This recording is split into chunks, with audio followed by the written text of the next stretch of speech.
ca Oussouye capitalu Kassa juróom-benn fukkeel anniversaire ak juróom-benn ba suñu réew moomee boppam ba léegi moo ngi am ca teewaayu kilifa aada yu mag yu nekk ci diiwaan ga mu doon kii di roi Kalabone waaye it bu Oussouye mu doon lu ràññeeku lool ci défilé 4 avril gii ci diiwaan bët Saalum réew mi. Oussouye boo fi ñëwee fekk nga fi li ñuy wax la nation sénégalaise parce que nation sénégalaise li ko tënk mooy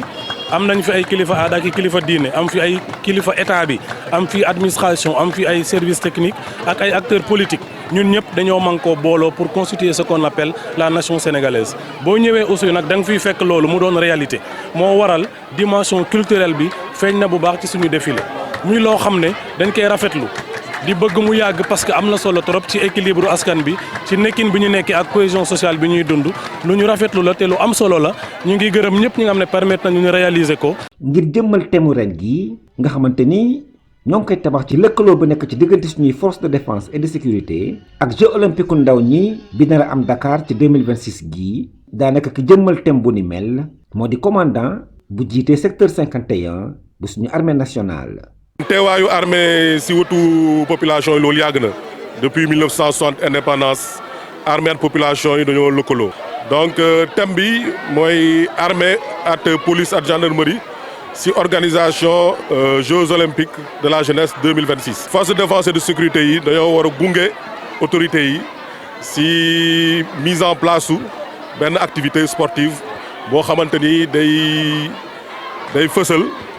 Sénégal suñu mën-mën. bind kenn ku ne ni défilé 4 avril dafa doon ab feetu ndaw ñi ak tuut tànk ya ba tax na fii ci Oussouye ngir mën leen a puus ñu gën a def ay jéego yu mucc ayib ci anam yu ñuy défilé kilifa yi dañ leen daal di tegal ay raaya yi ñu leen jox gannaaw bu ñu leen xaymaa.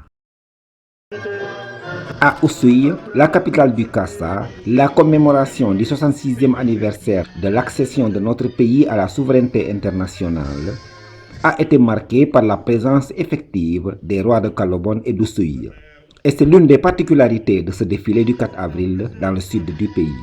Oui, c'est ça la nation en réalité, parce que la nation sénégalaise est constituée de différentes entités, qu'elles soient administratives, politiques, techniques ou culturelles. Nous constituons tous la nation. Et véritablement, ici à Oussouye, nous avons une situation qui nous permet de vivre réellement cette dimension, qui fait que nous avons le culturel, le religieux, l'administratif, le politique et le technique qui se mettent ensemble justement pour donner à notre département le dynamisme que nous avons et qui a pu être montré à la face du monde, en tout cas aujourd'hui à travers ce défilé-là. La mise en œuvre du thème, à savoir les forces de défense et de sécurité partenaires des Jeux olympiques de la jeunesse Dakar 2026, a été mise en œuvre par le commandant du secteur numéro 51 de l'armée nationale. Depuis les indépendances, le rôle des armées, c'est d'accompagner la population. Donc c'est naturellement dans ce cadre que s'inscrit notre action aujourd'hui. Donc il était normal que les FDS soient aux côtés de l'organisation, aussi aux côtés des autorités pour faciliter le déroulement de cet événement. Le défilé du 4 avril étant aussi la fête de la jeunesse, des trophées ont été remis aux établissements scolaires les mieux en vue dans l'exécution des pas du défilé.